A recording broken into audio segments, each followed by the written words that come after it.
Қызылорда жаңағы дәулет не деген Марат ағамыздың шаруашылығын соны көргенбіз. Бір жылдан бері былтыр келіп кеткен мен негізі. Үшінші рет келдім ғой. Бұны келіп тірелетініміз 2-3 жылдан алдында байқадық. Неге келіп тірелетінімізді. Жалпы білесіздер, көбінесе мына шылау үшін сату мәселесінде бұл рекламалар қатты кетіп қалды. Бірақ негізгі мақсат ол шылау үшін сату емес, негізгі мақсат өнім шығару. Өнім өзіңіздің сол биогумусты өзіміз үшін де, халқымыз үшін де, еліміз үшін де пайдалы болғаннан кейін осы биогумусқа келіп тірелетінін білдік. Енді соны бірінші Қазақстанда мен брендте өзім өнімді шығардым.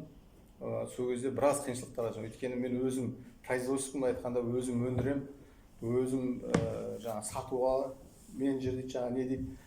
Сосын бренд жасайсың, оның бәріне уақыт алады да. Оны реклама жасауың керек, барып теплицалармен жұмыс істеуің керек, немесе басқа да өткізу жолдарымен жұмыс істеуің керек. Осы қиыншылықтарға тіркелген кезде адам физически шаршайды. Уже себебі бәріне жүгіріп өзің үлгере алмайсың. Бұл негізі сосын бұл кәсіппен көбінесе ауыл тұрғындары жұмыс істейді, ауыл халқы жұмыс істейтін болғаннан кейін бәрінің екінің бірінің қолынан келе бермейді. Ол сосын қаржыны талап етеді, көп нәрсені талап ететін болғаннан кейін, осы мәселеге тірелгеннен кейін, бұны тірелетін уақытын байқағаннан кейін, бізде бір бақытшамен ақылдасып отырып қалай істейміз, болашақ қалай болады. Қазір осыдан 2-3 жыл алдын Алматыда кездесіп, ең бірінші екеуміз танысып біргескен кезде қалай адамдарға шылаушынды халыққа тарқатып үйрете аламыз қолымыздан келгенше. Не біз осыны бір 5 жыл, 6 жылда елге шылаушынды өсіруді үйретсек деген мақсат болды да. Сол жерде біз ойлағанбыз, 5 жылдың төңірегінде 1000-ға жуық адам тәрбиелесе күшті болатын еді деп. Бірақ ешқандай информация жоқ, қазақша информация жоқ. Өзіміз де қиналдық. Содан кейін барып, мен өзім қызығып түсіріп жүріп едім істеген жұмыстарым. Сөйтіп жүрген кезде біраз не жиналып қалды да. Сосын бір ой туды, неге қазақша канал ашылса. Сөйтіп осы алғашқы рет бірінші биогумус Алматы деп осы қазақша ақпарат ашқаннан кейін, басында мен Алматыдан Ақтауға, Ақтөбеге 1300-500 шылаушыны дейді апарып салып жүреміз. Ол қанша уақыт алады. Сонда інілерім күледі, аға не істеп жатсың? Ана жаққа барып келген жарты күніміз уақыт кетеді деп. Бірақ сол 500-1000 шылаушындар қазір Қазақстанда миллиардтаған шылаушын болды, триллиондаған шылаушын болды десек те болады. Жалпы енді ол үйрену бір бөлек, енді халық үйренді. Бірақ неге келіп тірелетініміз біздің анық болды да, ол өнімге өткізетін кезде келіп тірелеміз. Өйткені өзім басымнан өтті. Сондықтан бір одақ құрғымыз келді, бір осындай бір бірлестік құрғымыз келді, мемлекеттік дәрежеде көтеруіміз келді. Бірақ оның қалай істеу жолдарын біз таба алмадық. Анаяқын көрдік, мынаусын. Бірақ Алланың қалауымен білесіздер, НАК-тың қазір төрағасы Қазбек Алтаевич деген ағамыз Қазақстан бойынша кооперативтердің төрағасы. Сол кісінің несімен жаңағы істеген біраз өкіметте істеген, осы әбден кооперативтердің біраз жілігін шаққан кісі болғаннан кейін, осы кісімен кездесіп, осы кісімен осы кооператив алдын біз одақ аштық, естеріңізде болса. Одан кейін одақ 3 жылдың төңірегінде одақ жаңа уақыт жинау керек екен. Содан кейін бар бізге тиімді кооператив болғаннан кейін осы кооператив құруды мақсат еттік. Сөйтіп осы биыл осы сентябрь айында біздің толықтай заңды түрде Қазверім деген кооперативіміз ашылды Қазақстан бойынша. Бұл вермин фермерлердің жаңа бірлескен ұжым болып бірлескен кооператив ашылды. Сол кооперативтің төрағасы мен болдым да. Бізде енді комитет деген бар. Ол комитет деген жалпы осы НАК-пен бірге жұмыс істейтін, НАК-тың бөлігіне бөлінген комитет ашылды. Осы комитеттің төрағасы біз Бақытжан бауырымыз сайланды. Комитеттің жұмысы бұл осы біздің жұмысымызды былай айтқанда саяси десек те болады, жалпы мемлекеттік органдармен жұмыс істеу. Бұл кеше көрдіңіздер, министрлікте МСХ-да кездесу болды, атамекенде бас әкімшіліктермен, яғни осы біздің өнімімізді өткізетін жолдарды ашу олардың тілектері, былай айтқанда. Комитетіміз қазір неге комитетке кооперативте екеуі бөлек пе деген сөзде екеуі негізгі жұмысы бір. Ал енді біздің кооперативтің жұмысы не деген кезде мен өзімнің енді жұмысымның атын айтайын. Осы кооперативтің біздің жұмысымыз осы вермин фермерлерді біріктіру, сапалы өнімді шығару, сосын осы вермифелінің өнімін өткізу және сонымен бірге ұйымдасқан түрде кооператив өзі ұйымдасу.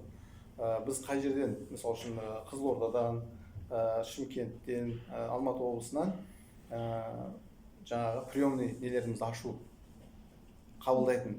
Өйткені складтар болады қабылдайтын. Ол жерде арнайы өзі қазір біз осы Қазверімнің арнайы өзіміздің брендімізді жасадық. Мешоктарымызды қазір амандық болса соларды шығарсақ. Енді осы мәселеде қазір біз мемлекеттік қазір тапсырыстар дегенде бұл қайқа сатамыз деген мәселе ғой. Ол кеше білесіздер, жаңағы теплицалармен меморандум отырдық. Сосын комитет департамент строительства деген бар. Осылармен қазір келісімшарттарға жүргізіп жатырық. Яғни бұл деген сөз мынау үйлер салынып жатыр ғой. Осы үйлердің бәріне озеленение жасайды ғой. Осыларға біздің өнімдерді кіргізу. Яғни осы жерге біздің вермикомпостымызды, почва смесімізді енді қара топырақты алып жатыр ғой. Ол қара топырақ негізі заңсыз алынған. Қазір ол белгілі. Осыларға басқа да мысалы үшін президентіміз кеше айтып жатқан 20 миллиард, 2 миллиард ағашы деген сияқты біраз үлкен нелер бар. Оның қаласында қаладағы озеленение қайда өткіземіз дегенде өткізетін жерлердің нелері шығып жатыр, Аллаға шүкір. Бірақ енді ақырындап келеді. Кешегі субсидия мәселесін көтердік министрліктен. Олардан жауаптарымызды алдық, қаралатын. Бірақ енді қазір біз бірінші қағазымызды алдық, яғни субсидия қаралады деді. Енді біз қайта айтамыз, қанша уақытта бізге субсидия бересіз? Негізі бізге берілмейді, бұл өнімді, мысалы теплицалар жаңағы соларға беріледі негізі. Оларға субсидия беріледі, олар бірақ өнімді қайдан алады? Бізден алады. Өйткені біз Қазверімнің өзінің бүкіл құжаттары бар.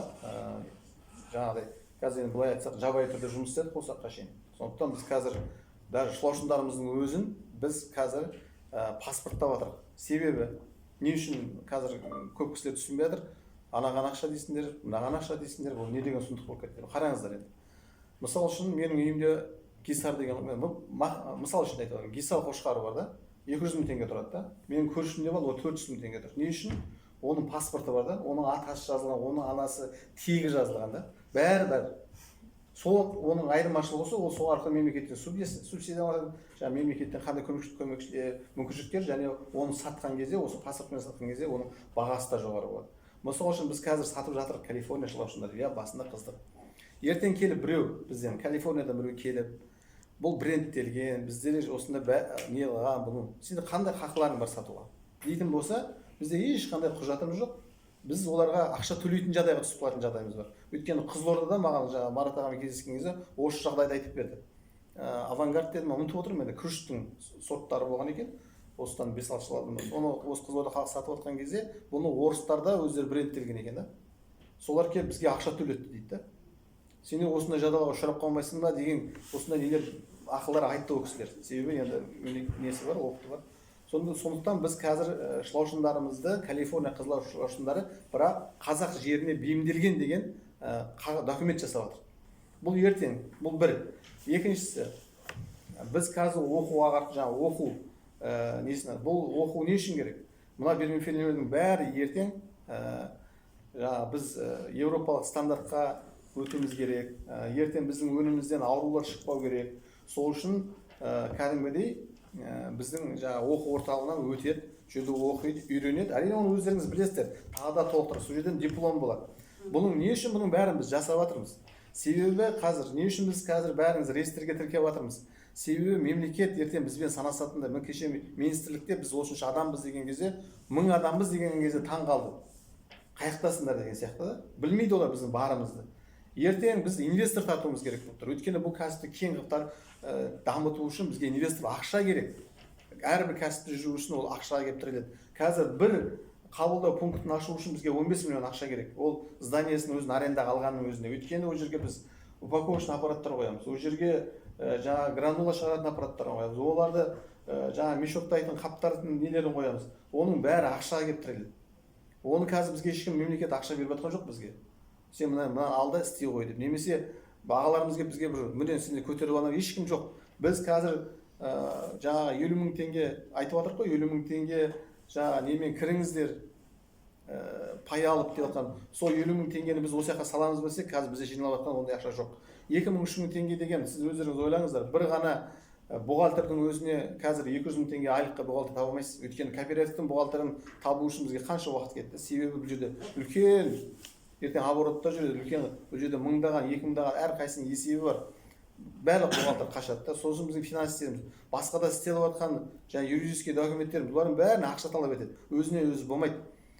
Енді біз ертең инвестор тартқан кезде ақшасы бар кісілерді тартамыз ғой енді. Бізге керек. Себебі мысал үшін мен бәріміз бермейміз. Қазір 40-қа тіреліп тұрсыздар 90%. Өйткені ақша жоқ, шылау үшін аш қалып жатыр, навоз алу керек, көң алу керек, ақша жоқ, не істейміз?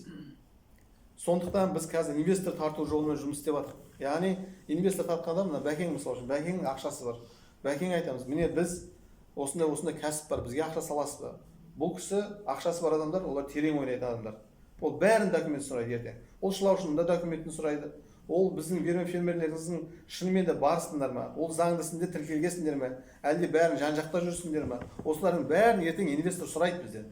Сол кезде біз бәрін бере алады. Міне біздің шылаушынымыз ертең өліп қалмайды, гарантия бар. Өйткені бұл солтүстігімізге де, оңтүстігімізге де бәріне бейімделген, қағазымыз бар. Екіншіден міне біздің фермерлер, мыңдаған фермеріміз бар. Олар уже профессионал, өз кәсібін істей алатын мамандар. Біз кооператив осы инвесторлығым гарант болады. Сөйтіп солардан біз ақша алып, оны біз сіздерге беруіміз керек. Өндіретіндерге. Өйткені бізде қазір мемлекет бізге қазір 5 мың, 2 мың кубпен олар бізбен ойнамайды. Олар біздің 2 мың, 3 мың группамызда. Олар қазір бізден нақты сұрайды. Мысалы үшін, мың қанша адамсыңдар? Біз 1000 адамбыз. Тіркелген, бәрі заңды түрде. Бірақ қанша объем шығарасыңдар? 5 мың куб. Ол бізбен сөйлеспейді. Біз 50 мың куб, 100 мың куб деген кезде олар бізден жаңағыдай заказдар қабылдайды. Яғни бізге сол кезде комитет жол ашып береді, біз сол кезде кооператив сол өнімдерді шығарып беруіміз керек. Енді біз нені алып қойып, тапсырыс тап қойып біз шығарамасақ, онда біз штрафымен қайтып бізді оңдырмайтын жерге тығып жібереді. Сондықтан бұл кәсіпті дамыту үшін ақша керек. Сосын сіздер керексіздер. Қазір біздің 90-95% фермерлеріміз ондай қалталылар емес, жай халықтан шыққан бейтіп жиналған адамыз. Сондықтан біздің қазіргі жаңа документ жасап жатқандарымызда осы инвесторларды тарту, бірге жұмыс істеп, ары қарай үлкен объемдар шығару. Жалпы қысқаша енді ар жағынан өздеріңіз сұрақтарыңызға соған нақты жауап берген сұрақ бойынша. Уақыт созылып кетеді. Мынау ертең 7-сі күні деді ғой, соңғы сұрақ. Корпоративке тіркелген, бірақ комитетке тіркелмегендерді корпоративте шығарып тастаймыз деп отыр. Жоқ, ондай нәрсе жоқ. Кеше чатта солай келді да. Қалай? Корпоративке кооперативке тіркелген адамдар бар ғой бұрын. Жоқ, сіз комитетке тіркелмеген, бірақ комитетке. Жоқ, комитетке тіркелмеген, мен өзім, жеке өзім басымда кеше.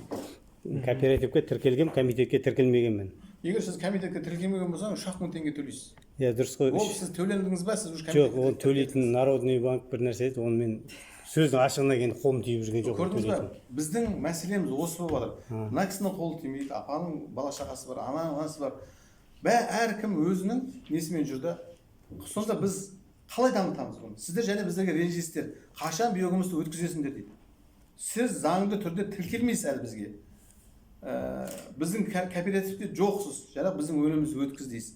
Енді осындай мәселелер бізді қинап жатқаннан кейін біз басында айттық, 5 мың адам болсын, мына пайды фермерлер алсын деген біздің мақсатымыз. Яғни не үшін сіздерге алсын деп жатырық? Сіздер ақшаңыз болмаса, енді биогумусыңыз бар ғой, енді осымен айналысып жатырсыз. Бір куб биогумуспен кіресіз. Қазір мысалы үшін сіз 3 мың теңге комитетке төледіңіз, 2 мың теңге кооперативке төледіңіз. Бұл взнос. Төленеді взнос. Болды. Енді жаңағы 50 мың теңгеңіз жоқ сіздің, бірақ биогумусыңыз бар ма? Бар ғой. Болды, сіз айтыңыз, агент звонған кезде, мен бір куб биогумуспен кіремін. Болды. Сіздің қазір биогумусыңызды әкел деп жатқан жоқ ешкім. Ертең өткізетін кезде, сіз аппаратта өткізген кезде бір куб биогумусыңызды бересіз. Биогумусыңызды бергенде ол биогумусыңыз біздің кооперативте қалмайды. Сіз мысалы үшін 10 куб биогумус апардыңыз ба, соның 9 кубын мысалы үшін 1 ай 2 айдың ішінде ақшаңыз қайтатын болса, мына қалған 1 кубыңыз 1 жылдың ішінде ақшаңыз қайтарылады. Түсіндіңіз ғой? Ол өйткені кооператив дамуына сол ақша салынады. Осы жерде кімнің егер ақшасы болатын болса, ақшалай кірсе, ол бізге жеңіл. Ақшалай кіретін болса, өйткені сіздердің ақшаларыңызды біз осыны дамытуға, бізде мынандай бір мақсаттар болу керек. Егер қазір адамдар ақша салатын болса, мысалы үшін, соған біз мысалы үшін көбінесе бұл оңтүстікте қазір дайын биогумстар. Ол Сарыағаш, Түркістан облысы, сосын Жамбыл облысында бар, Алматы облысында бар. Осы жақтан біз жаңа қиналып отқан фермерлердің өнімдерін 50 теңгеден сатып алсақ деп. Қайта алдын ала беріп, еш болмаса жарты ақшасын беріп, сол бірақ ондай ақша жиналмайды. Сол үшін біз инвесторларға қазір жалынып жатырмыз. Сіздер ақша салыңыздар. Инвестор деген кім? Бұл фермер емес. Фермер болса да инвестор болуға болады. Сіз 50 мың теңге емес, 100 мың теңге салсаңыз да болады, 1 миллион теңге салсаңыз, 10 миллион салсаңыз да болады. Ал енді инвестор бізге келеді. Не пайда? Инвесторға не пайда бұл жерде? Кооперативке келеді. Мен ақшам бар дейді. Ақшасы бар кісі. Ақшам бар міне. Маған не пайда бұл жерде? Кім гарант бұл? Мен ақшам жоғалмауын. Мысалы үшін бәкең келді, қолында 1 миллион теңгесі бар.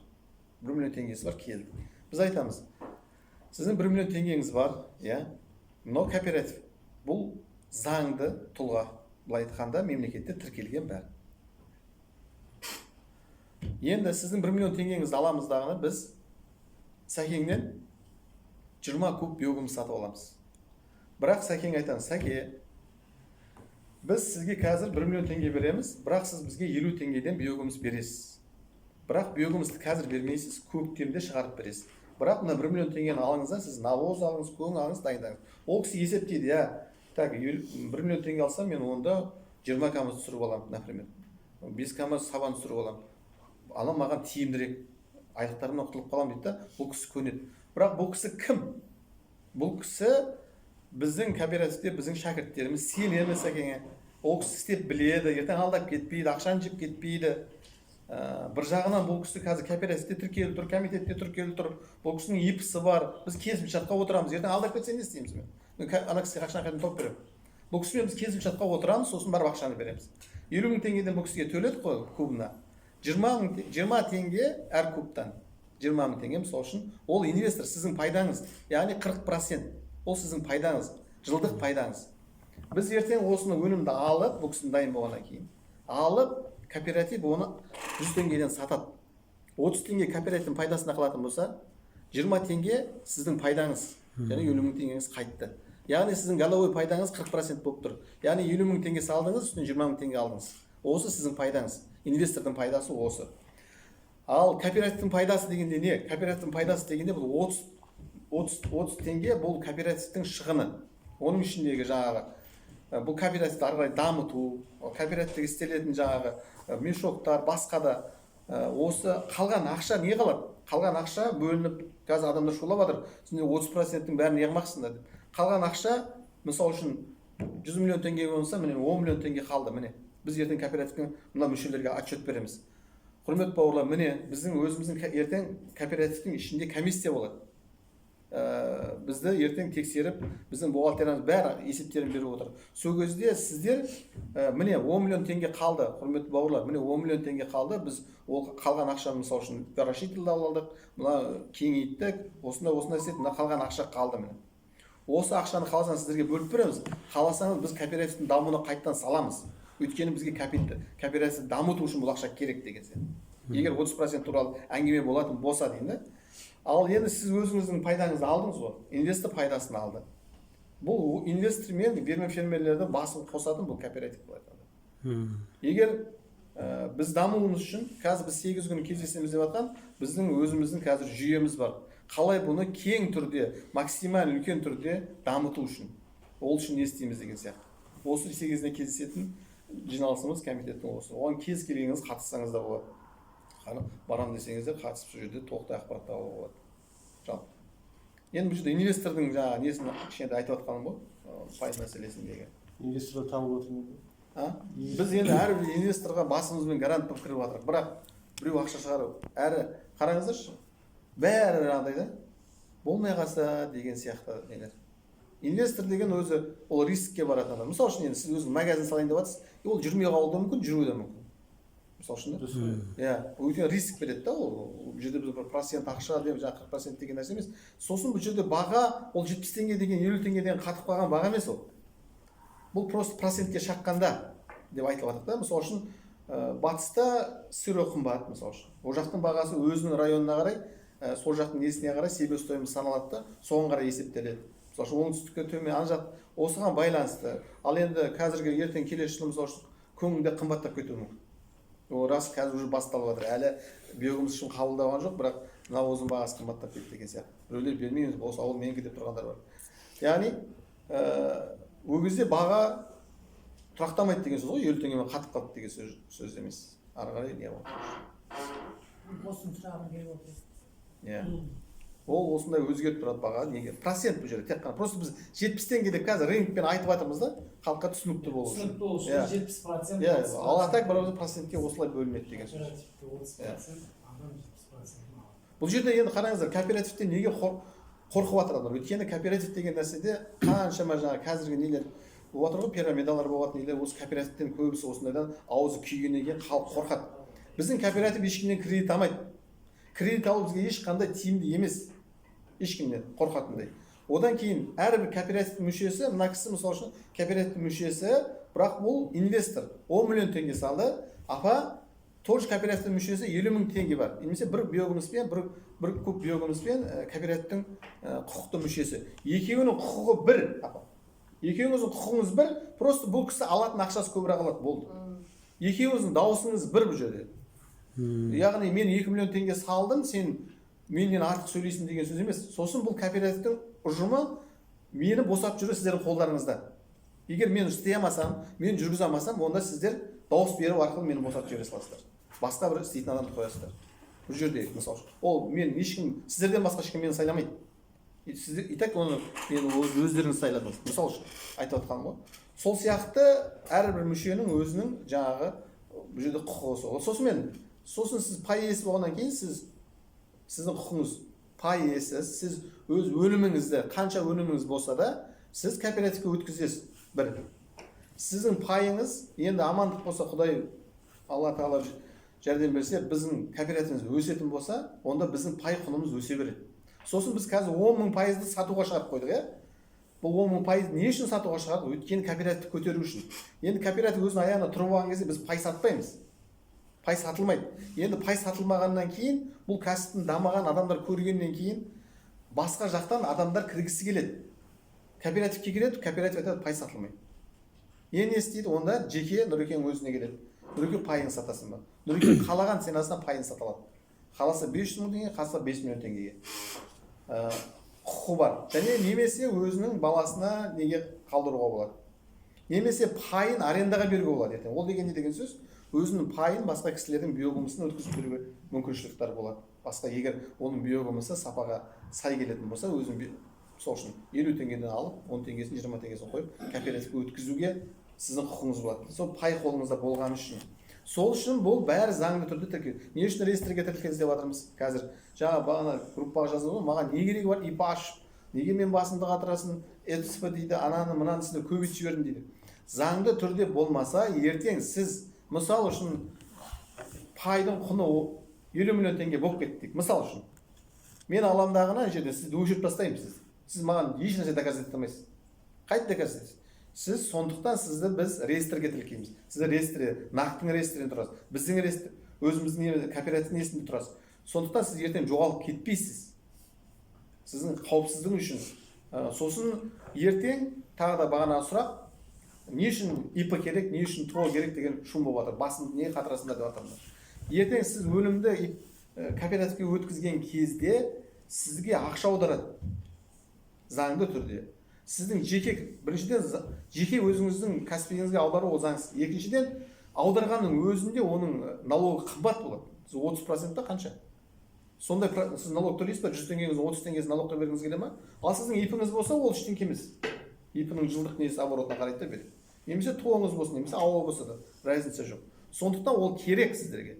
Ол өздеріңіз үшін керек. Болмаса бізге проблема жоқ. Сіздің кәсібіңізге аудара саламыз, 100 теңге таптыңыз, 30 теңгесін налогқа төледіңіз. Ол керек па сізге? Ол керек емес. Өзі осы кооператив мүшелері үшін керек та ол. біз үшін емес негізі алғанда. Енді әрине қиын, иә, оны түсінеміз. Ауылдың халқы көбісі жаңағыдай интернетім жоқ дейді, нем жоқ дейді, естіпің не дейді, ананы түсінбей, мынаны түсінбей. Енді амал жоқ. Біз осыны түсінуіміз керек, үйренуіміз керек. Балдарымыз бар, көршіміз бар, жалпы сұраймыз, үйрет дейміз. Басқа амалымыз жоқ та, заңды түрде жұмыс істеу керек болып тұр бізге. Осы уақытқа шейін заңсыз түрде жұмыс істеп келдік, шын айтқан келген кезде. Сондықтан осыны заңды түрде істесек, ертең ешқайсымыздың да құқымыз болмайтын, мемлекеттің алды ертең налог бізге ертең мынанша халықтан алла бұйырып бір жұмыс түскен кезде, ол миллиардтаған ақша түскен кезде бізді ана жоғарыдағыларда қоймайды тексеріп.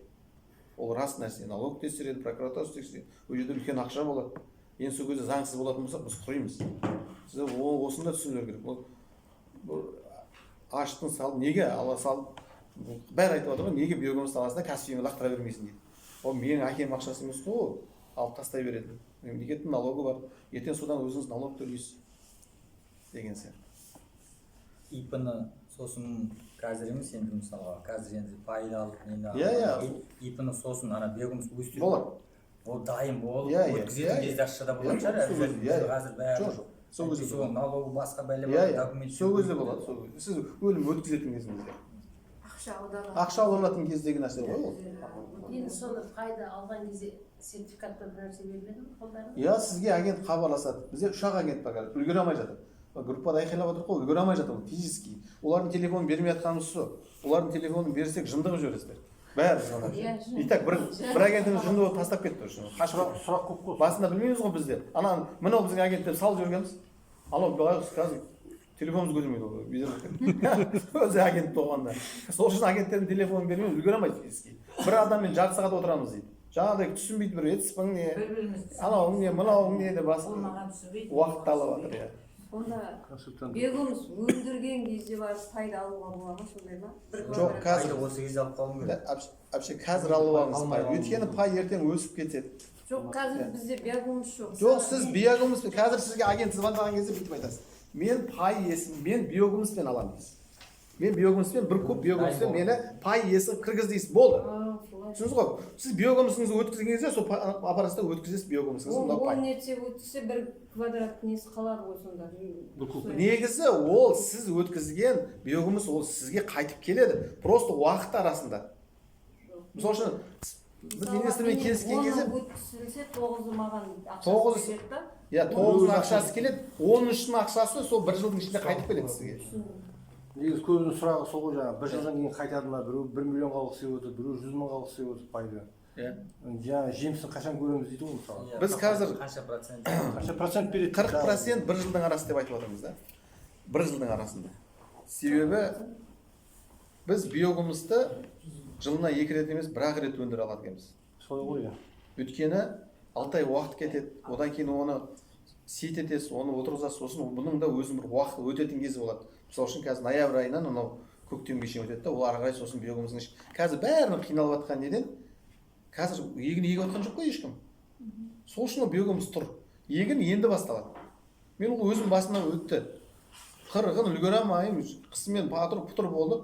Осындай болып келеді екен деп үйіп тастадық. Жиып кетті, үйіп тастадық, анамды үйіп тастадық. Май айы болды, тоқтады да қалды. Ана жұмысшыларды қойып тастағанбыз бәріне. Өйстіп қырып өте береді деп. Осындай мен өзім басымнан өтті. Сөйтсек бұның өзінің сезоны болады. Енді бұрын істемегенбіз ғой бізде.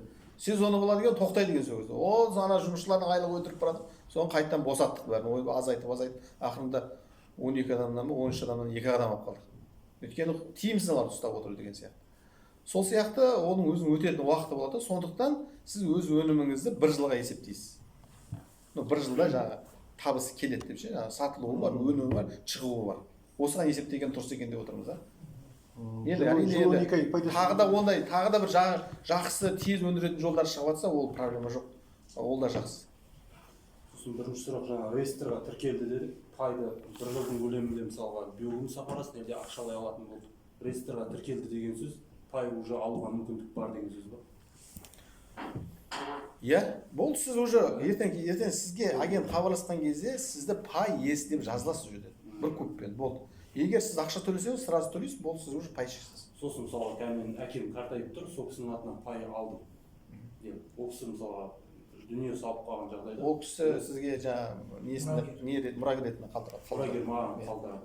Bir адамға атына сол кезде жазып 2 пай үлгереді ма? Мұрагерлікті жазып үлгермейді оны мысалы. жазып қой. автоматически Автоматически кете ма мысалы әкеден балаға? Оны білмеймін.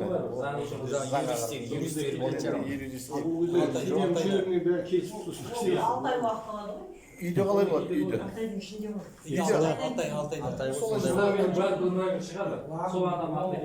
Енді көктемге дейін биогумусымыз болады. Қазір мен кімге жазылу керек? Қайсына? Bir pay alam мен bir кубқа Сіз ана 3000 теңге 2000 теңге төледіңіз ба? төлеп қойды да адам. Кооперативте барсыз ба? Группада? Ол сізге өзі агент хабарласады.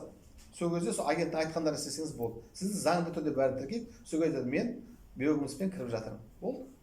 Bir куб биогумуспен кіріп жатыр. әзірге үндемей отыра беремін. Өзі хабарласады. Телефонды қосып қойыңыз болды. Үлгере алмай жатыр. Қайсысы алып жүрмейік әйтеуір. Алам деп сен жазып алды ғой. Ақшаң болған кезде жаңағы ақшасын төлейсіз.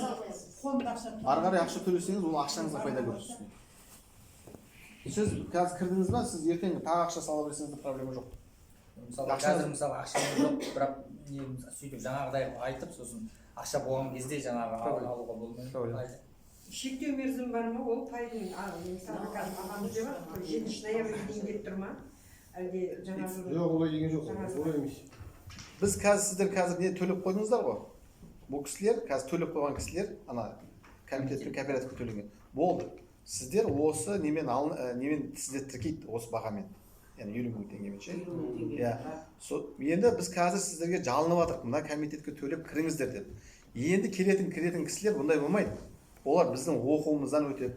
Сіздердің тәжірибеңізден өтеді. Осының ішінде мысалы үшін Ерекеңнің жаңағы шәкірті болды. 2 ай ма 1 ай ма осында оқыды. Одан кейін арнайы кішкентай бас аурулар көбейеді. Өйткені солай жасамасақ, тегін нәрсеге адамдар уже ешқандай бір интереспен қарап отқан жоқ. Амалымыз жоқтықтан істеп жатырмыз біз уже. Шамамыз 7 қараша ма соңғы 7-8 иә. Мүмкін енді тағы да ертең 8-де тағы қарасаңыз осы мәселені. Уже тағы созамыз ба? Ya sizler öyle kıyafet var. Ержан агент бізге Siz agent звондаған кезде міне мен төлеген күні мынау.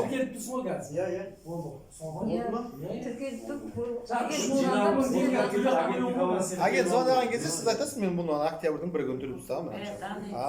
Төлеп қойғаныңмен байланысты ғой болды. Жетісіне дейін. Электронный почта, Төлеп қой, біз 3000 теңге 2000 теңге. Енді реестрге төлейміз агент звондаған Иә, осы айтады. Мысалы сообщение келді соған жауап Өз звондайды. Иә, звонда бәрін түсіндіреді. Не деп иә. Қайтып ол тағы да түсіндірген сұрақтарыңызды агентке қоясыздар. бәрін дайындап отыруымыз керек қой ЭЦП. Иә, солай. Иә, сіз олар дайындап қойыңыз бұл звонда. Бірақ олар алдын айтады сізге дайындап қойыңыз, мен осы күні хабарласамын. Сол кезде сіз сол кез уақытта хабарлассаңыз, олардың да уақытын алмасаңыздар да себебі өйткені адам көп, тіркелу керек. Олар бізге қазір жалып жасап жатыр да. Негізі бұл балалар тегін істеп жатыр бізге пока. Былай айтқанда ше. Олардың пайдасы айтқандай. Агенттердің пайдасы не деген, оны да біліп қойсаңыздар, агенттер сіздердің төлейтін жаңа 50 мың теңге, 100 мың теңгесін 2,5% алады. электронный почта. Бөлек. жұмыс істемейді ғой. Өйткені оларға да айлық керек. Өзіміз тауып Сосын 1 жылдық, 3 жылдық пландарда дейміз. Компост жасау, вышки сорт жасау оңай емес қой. Соған мысалға қала мысалы орталықтарға бір жерге көң жинау, сабан жинау, сондай орталық ашып жақсылап компостты вараш етілмен дайындайтын болсақ. Бізде қазір кооператив қой жалғыз бірлікте. Енді біз әр жерде жеке кооперативтер ашылады тағы да. Олар кімдер дегенде, сіз 10 адамсыздар ма, оның жиналып бір кооператив боласыз. Түсінесіз ба? Бір кооператив. Сөйтіп жиналып осы жерде өздеріңіз өндіресіздер. Біз қазір ертең 8 күнгі жиналысқа бәкен келсе, кім келеді сіздер жақтан? Ерік келесіз ба? Сол жерде сіз бұл мәселені жақсылап түсініп алсаңыз, сөйтіп кісілерге түсіндіресіз оны. Бірігіп жұмыс істемесек біз дами алмаймыз. Жеке шашыламыз. Шамамыз жетпейді. Қараңыз, мына ертең жаңа 10 адам жиналады, бір кооператив болады, кіші кооператив. Біз инвестор тартамыз, 10 адамға тартамыз. Сіздерге тартамыз. Ішінде бір адам, міне қазір басқару жүйесінің кішкентай шет жағасын айтып кетейін, өйткені біздің физически бәріне үлгере алмаймыз. менің жаңағы нелерім технологтарымыз үлгере алмайды екен да. Біз міне Ержан, например, Ерекең тәрбиеден бәрінен өткен профессионалдар. Бұл кісінің астына өзінің алдына 10 адам жинайды да, сөйтеді да бізге айтады. Мен жылына 5 мың көп шығарамын. Так, бірақ менде ақша жоқ. Біз инвестор тартамыз. Ерекеңе береміз. Сіздермен шаруамыз жоқ біздің. Біз Ерекеңмен ғана сөйлесіп отырамыз. Ерекең сіздермен сөйлеседі. Әр қайсыңыздың доляңыз бөлінеді. Кімнің не жұмыс істейтін, кімнің не қылатын. Ақша бөлінді. Қалғандар соны жинап, өнім шығару керек. Түсініңіздер ма? 10 адам осылай кооператив деген. Кеше президентіміз де осы сөзді айтты ғой, байқан шағыстар. Тура біздерге айтқандай болып қалды, қуанып қалдық. Иә. Сөйтіп бірігіп жұмыс істейміз деп жатырық та. Сол кезде жаңағы біздерге басқарып отыруда өйткені әр қайсының үйіңізге бару мүмкін емес. Осындай бір жүйеге, қазір осы жүйені бізге қойып берді. Сол жүйені қазір әр өңірдің жаңағы комитеттің басшыларына, өңірдің осындай жаңағы елге істеймін деген жігіттерді шақырып, соларды қазір түсіндіру соларға. Мақсат не екенін ше. Жүйе жоқ деп жатыр ғой бізге, сендерде жүйе жоқ. Ал жүйеміз бәрі ақырын келіп жатқан дүние, бірақ оңайлықпен келіп жатқан жоқ бәрі. Уақыт алады, ақшаны алады. Бір жағынан жаңағы енді құрылып жатқан дүние болғаннан кейін бізде кемшіліктер бар. Кей кезде айтасыздар, неге бір нәрсені бір айта аласыңдар, қайттан ертеңіне қайттан екінші нәрсені айтасыңдар дейді. Себебі қараңыздар. Өзі пайғамбар салам айтады. Екі іс келсе, соның жеңілін алыңдар дейді. Біз бір істі аламыз, сосын тағы бір кеп қалады да, осыны салыстырамыз. Давай, мынау халыққа жеңілірек. Осыны алайық дейміз да, сосын мынаны айтқан кезімізде мына жақталар бізге ренжиді. Неге сендер бір рет мынаны айтасыңдар, екінші мынаны айтасыңдар дейді. Сосын оларға қайттан түсіндіру керек, жаңадан келген түсіндіру тағы да түсінбей қалады да. Енді өзіміз әлі оншалықты емеспіз ғой, оның бәрін біле беретін емес. Біздің қателіктеріміз көп. Көп нәрселер қателіктер жіберіп жатыр. Сондықтан бір ананан жеңілін алуға тырысамыз да. Сосын соңғы кезде көп информацияны халыққа салмайтын болды. Алдында айта беретін еді. Өйткені халыққа толық ақпарат бармайды да, сосын шулайды ана жақтан. Айтып отыр ғой, жаңа 8 миллион, неге 200 миллион бір бәле, ана бір бәле, информация жан-жақтан келе береді да. Сосын источник, бір источник. Енді қазір біз өзіміз арамызда отырып, әрбір сөзімізді тоқтат, жіберіп қоймаңдар, мынаны талқылап алайық, мынаны шешіп алайық, сосын жібереміз. Сосын оны комитетке жібереміз. Комитетте 12 адам бар. Олар мақұл десе, сосын бар группаға салыңдар. Сөйтіп жүргенде бір группаға салып жібереді. Қарағым болады. Піспеген дүние осындай мәселелерде кездесіп жатыр. Одан кейін ол басқа группаға барады. Ана жақта біз не үшін жаңағы Вермен фермерлер группасын бір группаға жинап жатырмыз? Осы жерде ақпаратты источниктан басынан алып отырсын. Сосын осы жерде тәжірибе алмасып отырсын. Ана группада отырып біреудің айтқанын естіп қалып, ананың естігенін айтып қалып, ананы айтып бір-біріне шатаспасын деп жинадық. Мақсат осы жерге жинауымыздың мақсаты сол. Басқа группалардан шығып кеткеніміз де сол. Бір жерге жиналайық, осы жерде жаңағы осы группаның ішінде шешіп отырайық мәселелерімізді деп ше. Сондықтан осы біздің жаңағы группаны ашқанымыз. Қазір группамызда 800-ге жуық адам болып қалды ғой. Тағы да иншалла. Жұмыс өткіземіз деп жатырмыз, бірақ сапасын анықтау қалай болады? Қай жерден анықтайды сапасын? Біздер енді оны қазір биогумсты жаңағы компостирование мәселесінде бұл қазір өйткені оның бәрін оны жасап жатқан жоқ, білесіздер ғой, компост. Ол енді жаңағы шылаушыны көңге салды да, бірақ 6-7 ай ұстады. Оның өзінде біз кеше анализге өткізген кезімізде біздің компостпен жасаған емес, сол шылаушымен жасаған неміздің биогумсының құрамы жақсы шықты да. Бірақ стандартқа сай анау болу керек та. Сондықтан біз қазір мынаусында қабылдаймыз. Бірақ бір жыл өтеді, 2 жыл өтеді, біз бәрібір стандартқа келуіміз керек. Біз қазір Индияға барамыз деп отырмыз, анда барамыз. Өйткені ол жақта бізге не оларда тәжірибе мықты ғой. Үйренетін нәрсе көп қой, былай айтқанда бізден жобалап үйренеміз деп жатқанымыз ғой. Топырақтың несін білетін нелер бар ғой, мысалы лаборатория топырақты тексеретін. Бұл жақта бар екен да, соған біз биогумусымызды апарып тексертсек бола ма, қандай нелері бар? Содан ала берсек бола ма ақпаратқа? Біз жаңа неден алдық оны, біз неге Алматыдағы жаңағы Оспанов атындағы почвоведение бар ғой, солармен меморандумға отырып келісімшартқа сіздермен біз жұмыс істейміз деп ше. Негізі бұл жақтан да болады, болу керек. Стандарты болса, мынандай болу керек, ана жаңағы әр элементтерінің мысалы. Ертең оны енді қазір биогумус жинаған кезде біз может оның бәрін бір жерге Алматыға жібере берген дұрыс емес. Негізі оны әр облыста, әр қалада сондай жаңағы әр қабылдау пунктінде национальный центр экспертизы Қызылордада филиал бар, Алматыда филиал. Сізде өткіздіңіз ме? Сол филиал бізде бар ма Қызылордада? Апарып өткізіңіз. Олар басшылығы осы Астанада отыр, бір офис басқарады. Kullanım filialı o негізі. Олар Алматыда құрылды, бәрі басқарылды ғой. Ертең мысалы үшін жаңағы үйім болып істеген кезде сол кезде бір несін анализін алып өткізеді, соған қарап уже қабылдай береді деген сөз ғой. Ертең что міне біздің қағазымыз бар, мақұлдаған, ғалымдар бәрі қол қойған, біздің ешқандай неміз жоқ. Өйткені ертең теплицадан басқа жаңағы не түсетін болса міне қағазымыз бар деген сияқты. Біз сосын немен істеп жатырмық та, мысалы колонканың суымен ше жер 10 метр, 12 метр суда қазылған. Ащы су. Сол бұланша сиырға берсек сиыр ішіп тұр. Мал ішкен сені шылаушындар нормально жұмыс істеп жатыр да. Енді оның анализіне қалай неге байланысты болады? Биогумстың сапасын айтасыз ба? Иә. Ол енді анализге қалай анық болады осы. Суды анализге беріп көрдік суды ше. Енді жаңа шамалы елу пияш жарым пияшты өлшеген кезде де сол нормада тұрады. Сол қышырлап тұрады кәдімгідей. Су ащы осылай шығады. Құмның бәрі түгел. Суларыңызды тексеріп көрдіңіздер ме? Су ашылар. Суларыңызды тексеріп көрдіңіздер ме? Енді жаңағы пияшметрмен тексердік, жаңағы бунттың бәрін нормально нормада ұстап тұр. Допустим нормально. Енді ол да жақсы бунт шығарып жүрген ой бар, білмеймін. Бір пайшы, бір көп деп жатырмыз ғой. Бердібек мырза. Иә. Енді бұл пайда алуға ғана 50 теңге болып тұр ма, әлде сол 50 теңгемен қабылдайсыздар ма барлығын? Осының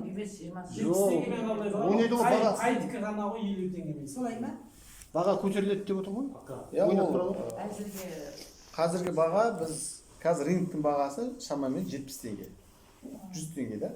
Оптым 70 теңге болса, розничный 100 теңге. Біз солай сатылып жатырмыз. Сол бағамен пока өйстіп отырмыз. Қазақстандағы баға ол. Иә.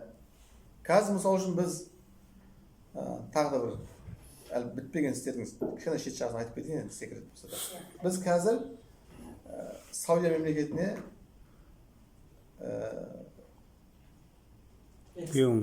биогумус экспорт мәселесі деген нәрсемен кішкентай не жасап жатыр. Келісімшарт. Иә. Қазір олардың несі келеді бізге, сонымен біраз қағазы дайын болады. Ол не үшін олай жасатып отыр? Бізге Саудияға барып сату емес. Шындығына келгенде. Біз қазір барып олармен келісімшартқа отырамыз, қайтамыз. Одан кейін біз мемлекетке келеміз. Міне бізге қазір Саудияға осындай көп биогумус шығарайын деп жатырмыз деген. Алла қаласа енді. Сол кезде біздің экологтар шулайды. Мынау органикалық тыңайтқыштарды мемлекетке шығаруға болмайды. Болмайды бұны шығаруға. Себебі ол біздің жеріміздің өзіне керек. Біздің 60% жеріміз құрған өзіңіз білесіздер. Деген кезде мемлекет біз айтамыз шығуымыз керек. Сол кезде мемлекет бізге қалған ақшаны иншалла субсидиямен бөлсін деген ұсыныстар ұсынамыз. Сол кезде біздің бағамыз да өседі, біздің өніміміз де өседі. Осындай мақсаттарымыз бар. Егер болмаса мемлекет айтуы мүмкін, осыны сендер 30% экспортқа шығарасыңдар, немесе 50% шығарасыңдар, 50% мемлекетте қалады деген. Бірақ кішкене уақыт алады. Басында біз осы жұмысты істеген кезде бірінші өзімнің әйелім, туысқаным, ешқайсысы сенбеген. Қазір біреулерге бұл біз экспорт десек біреулерге күлкі болып жатыр. Қайдағы экспорт сендер бастарың үркей жүргенде дейді да. Бірақ бұл істің біріншіден өзіміз үшін де, адам баласы үшін де, жеріміз үшін де әрі адал халал кәсіп. Алла тағала әрбір адал істің, хайырлы істің басында осындай адамдарды жинағаннан кейін Алла тағаладан үміт етеміз, бір берекесін береді иншалла. Сондықтан анау күледі, мынау күледі, біз оларға күлсін, мейлі. Неғысын, бірақ қазір енді әйелім айтады, шылау үшін сатылды ма, ақша түсті ма. Қызым айтады, қызым алтын алайын деп еді. Міне, басында солардың бәрі қарсы болып күлгендер. Сол бізге қазір осы экспорт туралы айтқан кезде күледі бізге. Достарымыз күледі. Қайдағы экспорт сенің боғыңды кім алады деген сияқты. Әрине ол ауыр тиеді, бірақ иншалла осы басталады емес негізі ана бір жігіт болды ғой, Америкадан бидай алып шықты да, ол жақтан шықпайды екен, контент образын ол бірдеме алып шықты да Қазақстанға келіп егін жаңағы бидай егетін диқандарға беріп, егіп, оның өнімін көрді. Енді үлкен объемды алып келейін десе әкеле алмады ғой, мемлекет кіргізбейді ше ол нәрсе. Контент образ. Сондай нәрсе бар дейді ғой жаңағы. Системаны дұрыс емес. Енді тәуекел етеміз, лаж жоқ. Енді басқа жоқ қой. Қазір басқа жақтан біреу келсе қорқамыз алуға. Бұл алды ертең бәрімізді лақтырып кете ме? Енді ішімізден шығарамыз енді. Осы ертең жастар шығар амандық болса, бұл бүйтіп тұрмайды ғой. Осы мәселелеріміз енді. Бізде іштегі біздің болатын әңгімелер болса. Бірақ әлі жұмыс басымыздан асыр. Шылаушының паспорты, ветеринарлық паспорт дегенде мысалы айтып малдың сертификаты. Ол енді бәріміз асырап жатқан бір шылаушың шығарсың. Иә, бір шылаушың, иә. Сол бәрімізге бересіз шығар. Иә, ол бәріңіз аласыздар. Ертең өзің шылаушын сатсаңыз да, шылаушын да сатылатын кез болады. Ол қашан? Егер сіз биогумусты өткізіп білетін болсаңыздар, сіздің шылаушыңыз өтеді. Мен шылаушын өтпейді дейді. Әрине сіз оны біріншіден оны шылаушын алатын адамды біріншіден оқытып үйретуіңіз керексіз. Дұрыс па? Білді. Оны көрсетуіңіз керек. Сосын оның өнімін өткізетін жер тауып беруіңіз керек. Ол сол кезде сіздің шылаушыңызды ол сіз айтқан бағада алады. Ал енді сіз біреу 20 мың теңгеден сатыр, мен 150 мың теңгеден кейін сатқан мен мысалы. Не үшін 20 мың теңгеден сатады? Біріншіден ол үйретіп білмейді, өзі білмейді. Иә. Екіншіден өзінің істеп жатқан кәсібіне өзі сенімсіз. Сосын оның жүректен шықпаған сөз, ол келген клиентіне шылаушыны сата алмайды, сосын 20 мың теңгеден береді да.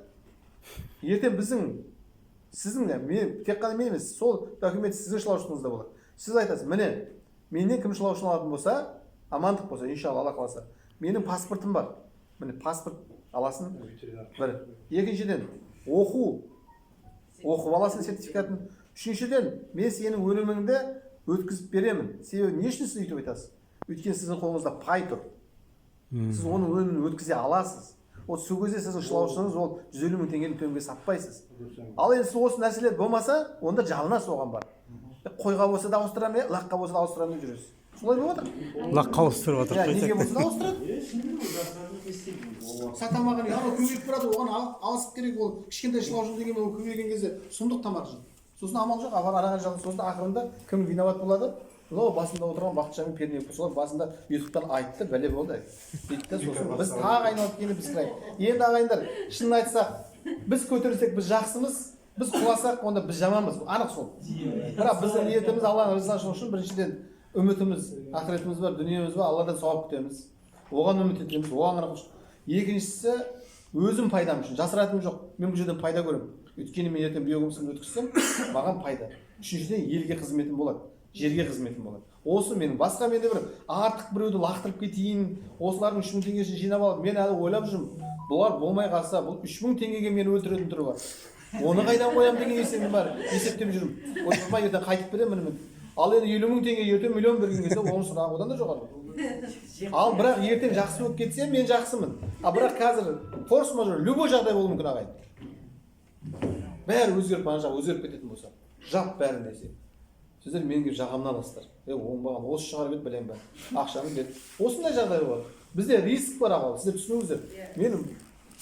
Мен осы кәсіп бастаған не керегі бар еді деген кезде мен өзіме не басылмай бәледі. Кеше Қызылорда келатқан Тихара келатқан негіз. Айтты, ана группада шум болып кетті, сол кезде қызып айтып жіберіппін, Қызылордаға кетіп қалатын. Тихара келатқан. Келгеніңе дұрыс болды бір талай нені. Иә, негізі біз келіп осы жақта ұйымдастырамыз дегенбіз. Қазір енді кішкентай күзде қолы болсақ, анау облысқа мынаған барамыз, айтамыз. Халыққа просто информацияны жеткізу керек болып тұр да. Бұл кісілер үйде отырып алып, анадан естіп, мынасы сосын қаны қайнайды. Мыналар болмағандар екен, ананы қосып жатыр, мынаны қосып жатыр. Не үшін қосады деп. Ал не үшін қосатқанын сіздер қазір өздеріңізге айтыңыз. Ертең сізден алырақ айтасыз. Сол кезде кішкентай халықтың соның арасында біздің енді досымыз бар, дұшпанымыз бар, рас нәрсе. Бұл аяқтан тарту қазақтың емес, жалпы адам баласында бар нәрсе ғой. Аяқтан тартып жатқандар олар тағы да бар бізде. Ішімізден шығып жатыр, бықыстып, ананы бықыстап, мынаны бықыстап. Маған бір фермердің менің группамнан шығып кеткені маған ауыр тиеді, шын айтайын. Кеше группадан қарындасым шығып кетті. Шынымен де ауыр тиеді. Себебі біз оның жағдайын жасамай алғаннан кейін ол кетіп қалды.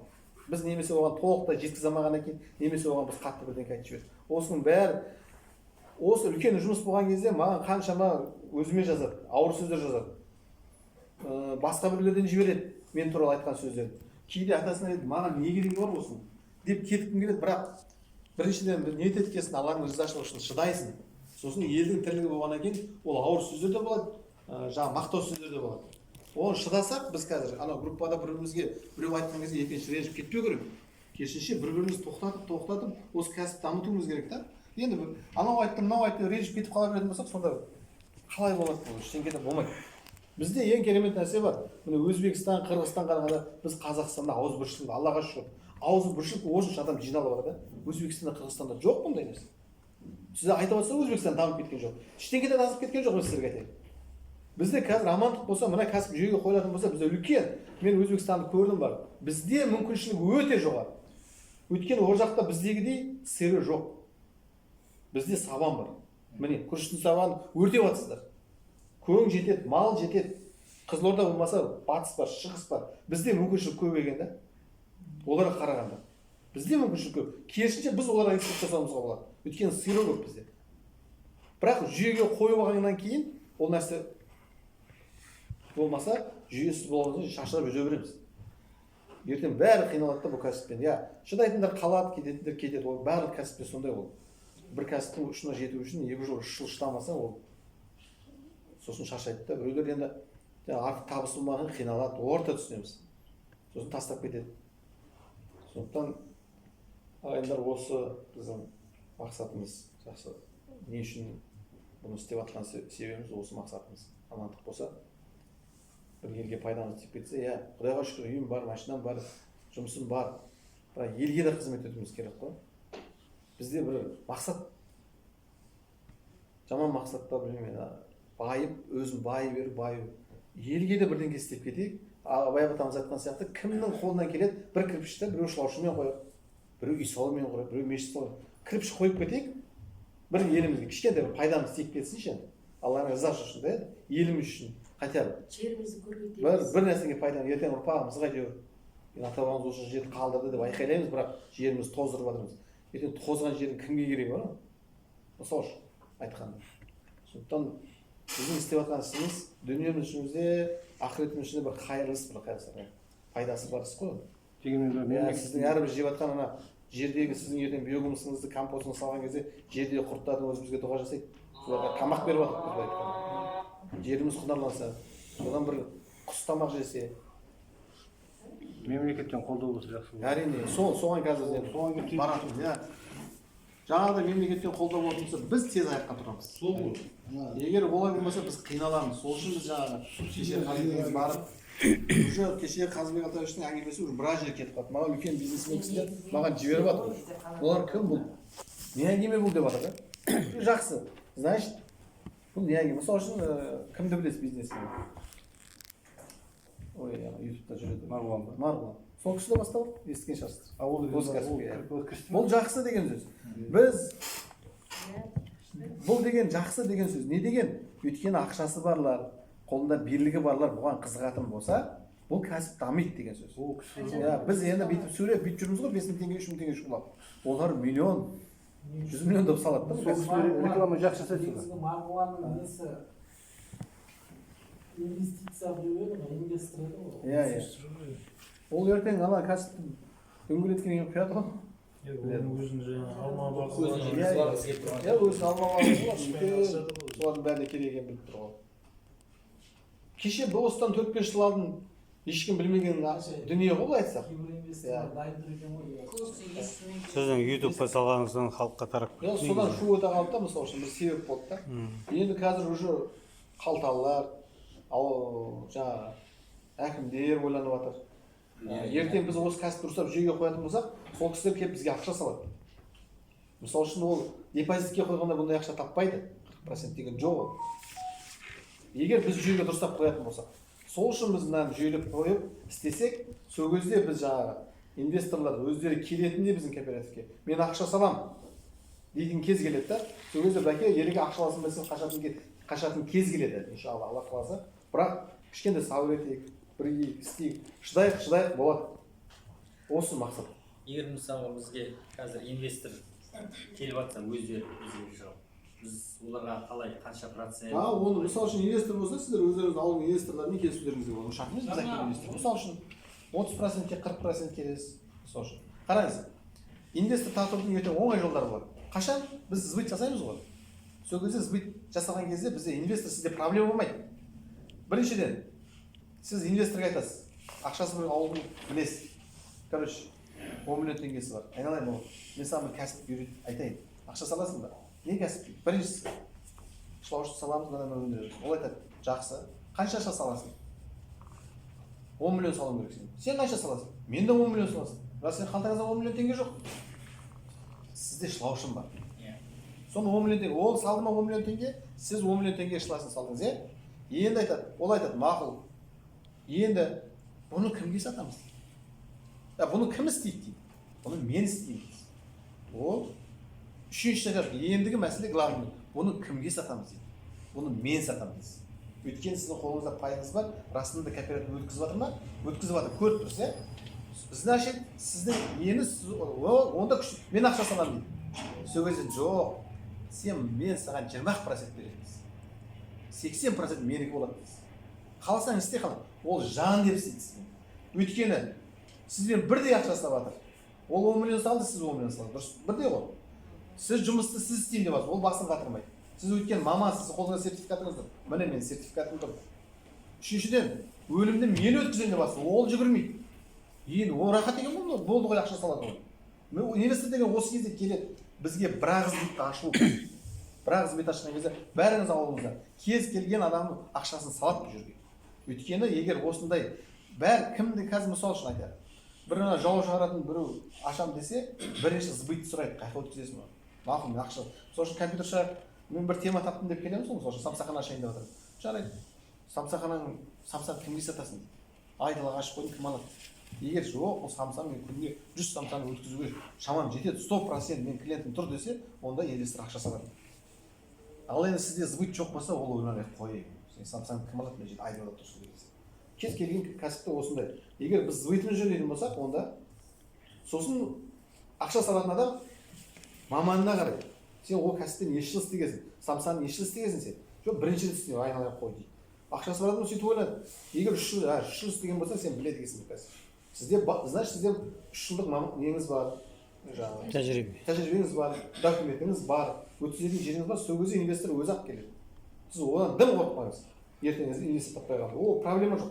Бірақ соған жетудің мәселесі. Қазір инвесторға айтсаң, ешқайсысы не үшін қазір бізге салмайды ақша?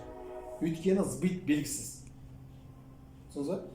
И өніміміз белгісіз. Сосын біз қазір ана инвесторға айтамыз, жалынамыз, қой дейді. 20 миллион салшы десек, айтамыз, 40 миллион салшы, сен ертең өткізетін жерің белгісіз ғой. Біз жасап жатырмыз ғой. Жасап жатырмыз бөлек, сен былтыр өткіздің ба, сен осы именно осы жылмен? Жоқ. Онда қой деп жатыр. Өйстіп жатыр бізге. Осы енді біз оған өйтіп жатырық, бауырым біз істейміз, бұл болады. Байға нәрсені айтып жатырмыз. Сосын ішінде біреу жарымен ойланып көрейін деп жатырмыз. Сол ішінде жүрміз қазір. Ақшасын алып ана приемный пункт жасайық деп. Осы мәселе. Ал енді мен бір өткізіп алсам, олар маған жалды. Ертең кооперативке өздері келеді, ақша салайын деп. Өйткені ол былтыр биыл пайдасын көрді ме, ол келесі жылы келеді обязательно. Мына жер құлақ. Көп адамдар ақшасын қайқа қоярын білмей жүрген бар. Қайқа қойсам, қорқып, банкке қойса, банк жабылып қала ма? Деп дірілдеп жүрген адамдар біз қояны бүйтіп жүрміз қазір. Бірақ ақшасын қайқа қойса, солар келіп салады ертең бәрі. Оларға рахат қайта мынандай бизнес болса. Бірақ сенім керек, жаңағыдай өткізетін жер. Сол кезде олар келеді. Ал енді біз оны жасай алмай, олар ешкім ақша салмайды бізге. Қиын да қазір. Оларды көндіру керек. Қазір бір точканы ашу үшін сіздерге 15 миллион ақша керек бізге. Оборудование қою үшін. Сондықтан хотя бы Алматы, Шымкент екі жерге қойсақ деп отырмыз. Хотя бы бастапқыда. Мен оның ішінде түрлі қиыншылықтар кездеседі, осы таяқ болады. Одан кейін енді көктемнен бастап бір өткізіп алған екен, өз Қызылорда бар, не бар, ары қарай кеңейтеміз деген мақсаттар бар. Мәселенің басын қайырға. Менде бір сұрақ болып тұр, конечно. Бүгінгі бір күні инвесторға барып келіп отырсыз ғой. Олардың жұмыстары қалай екен? Ол кісілер қазір жақсыланып пайдаланып жатыр. Олар енді күріш табанымен ғой. Иә, өздерінің күріш табаны жылда өтейтін дейді. Негізі бұл кісіге бизнесмен, жаңа үлкен кісілерге қиындау ғой білесіздер. Оларды уговорить ету үшін бір нәрсені доказать ету керек. Мен бір жыл алдым дейді, бір жылдан астам болдым уже келіп кеткенмін, ең бірінші жыл келіп кеткенмін. Ол кісі, ол кісілер мені мысалы қатты қабылдай қойған жоқ. Содан кейін мен өз өлімін жібердім ол кісілерге. Мынаны егіңізге салып көріңізші, бізде сөйтіп. Ол кісі өте ұқыпты кісі ғой, былай. Бәрін түсіріп, видеоға түсіріп, бәрін көрген. Нәтиже өте керемет болды да, маған салып жіберді. Маған өте керемет. кеше күріштен ба бәкең біздің салған биогумустар жетіп келеді. Сосын бәкең барған жақтан ол кісі де бұл жақтан тұрып жүр. Сөйтіп бұл кісінің басын бүйтіп бұрдық қойды бір бөле. Бұлар енді көрді, шынында да пайда бар екенін көрді. Ал енді бұл кісілердің мүмкіншіліктері өте кең. Техника деген жетеді, жер бар, ана күріштің сабаны деген төгілі бар. өртеп жатыр. Бастады да үлкен объемнен бастап жатыр енді. Біз ана өнделген шамасын алып кеткен. қорқытты. Мемлекеттік университетінің химия кафедрасында өткенде Атбазов деген профессор бар, білесіздер. Сол биочар деген өнім шығарған екен, олар лабораториядан шығарған. Күріш қауызын калифорниялық құртқа жегізіп, какой-то бір препараттар ойлап тауып, биочар дейді. Сол биочарды олар кәдімгі комикорн құсап, кәдімгі насыбай енді, байғазы, насыбай сияқты өздері пайдаланып көріп жатыр екен. Насыбай шығарған жоқ сол біз? Сіз ба? Жоқ, дұрыс қой енді. Олар енді ғылыми тұрғыда шығарып, мемлекеттің бағдарламасын қолдауын алып, грант ұтып алып, Тұрмағанбет шаруа қожалығына салыпты. Егін енді айтты, қауын қарбыздан 40%-ға өтімді жоғарылады. Сосын біраздан бері жені дұрыс қауын жемедім өз басым. Дұрыс айтасыз. Қауынның жаңағы бұрынғыдай қауын басып Бізде биыл осы қауын қарбызға білесіздер, өте керемет сұраныс болды, именно биогумусқа. Өйткені дәмі де керемет болды, сосын нитратын өлшеттік. Нитраты да туры келді, сұраныс жақсы болды. Енді бізде айтқандай ғылыми түрдегі әңгімеміз бар еще біздің. Қазір біздің өзі бір кәсіптің дамуы үшін ғылым керек екен. Біз қазір осы жөнінде, ғылыми жөнінде қазір біздің комитетке білсеңіздер, кім деген бауырымыз бар? Ой, ана жылқының сүтін егіп жүргенше. Иә. Айтоған деген бауырымыз бар. Айтоған деген бауырымызды осы комитетке мүше қылып алып жатырмыз. Бұл кісі қазір біз ғылыми жағымызды көтереді. Жаңағыдай институттармен жұмыс істеу, ғалымдармен жұмыс істеу. Біз енді ғылыми жақта дамып отыруымыз керек болды. Біз жалпы істеп жатқанда маған бір ғалым кісі хабарласты. Балама бәрі жақсы, әдемі сөйлейсің, әдемі үйретесің. Бірақ ғылыми сенде білім жоқ дейді. Расында оны мойындайды. Бұда ғылыми менде жоқ білім. Значит, бізге ғылым жағынан да даму керек.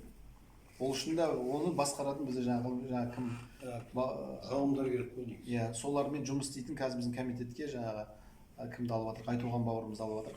Ғылыми жағында бізге жұмыс істейтін. Иә, солар ертең бізді ана жаққа. Солар айтқан біздің биогумусымызды солар өткізеді негізі. Олар керек. Бізге олар не жасайды? Олардың сөзі жүреді. Амандық болса. Жаңағы кісі айтып отыр ғой, ғалымдар біледі де олар қай жерден ақша қалу керек екенін, көрдіңіз ба? Ананы жасады, өткізді, ақшасын мемлекеттен алып отыр. Күріштің күрмектің қабылын компостауға қоса берсек болады ма? Компост. Кебектер бар ғой, күрмектің салға шығарып. Күріштің күрмегі деген анау сап-сары соны салмай қойыңыз, ол шірімей деген. Шірімейді ол. Ол шірімей деген ғой. Оның құрамында кремний бар ғой, ол шірітпейді ол. Кремний қатты материал. Ол шірімейді. Жасасын бас одан әдемі шығарып жатыр бірақ. Қайсыдан? Шымкентте жаңағы. Сарын айтып отырсыз ғой, иә? Қауыздан шығарады.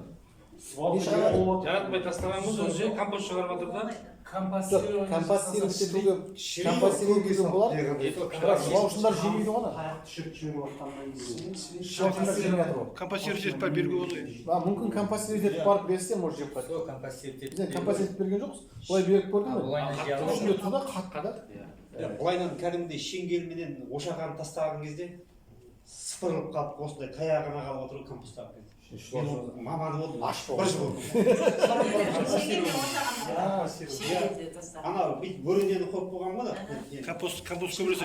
Ашқоттар тесіп жүрдім оны. Компостировать етіп бердіңіз ба? Сол кезде бөренені тескен ана аш болғаннан кейін. Кеше алып тастадым бөренені, жатыр кәп. Қай күн көрсеттім осы барғанларда. көбейіп кетті ғой. Көбейіп кетті. Борт деген Неге аш қоясыз? Алтайдан бері жатқан көң ғой. Осы көң үстіне жаңадан көң салса тез көбейе ме, әлде мына жатқан бортты мына жаққа бүйтіп көбейтіп, мына жаққа салып 25 сантиметрден жатты да енді соны мен ана борттың үстіне салдым. 2 қабаттап дейсіз. 2 қабат бұлар мына жағына келіп мына жағының үстіне Жинап салдым. Мына жаққа 50 сантиметр болып тұр ғой. Мына жағына жаңадан қоң салдым. Осынан дұрыс па әлде мына үстіне бірден салып жібергенім дұрыс па деп отырмын да. Жаңағыңыз дұрыстап па? Қайсысы? Жаңағыңыз. Қабатқа қасына тастаған. Қасына тастаған дұрыс па? Қайсысында тез көбейеді деген сұрақ қой менде. Анауыңыз биологыңыз дайын тұрады уже керек кезінде. Мына жаққа өтіп кетеді ананың бәрі. Көбейе береді ғой мына жаққа. Üstüne sallarsan hiç kuvvet, nasıl kuvvet?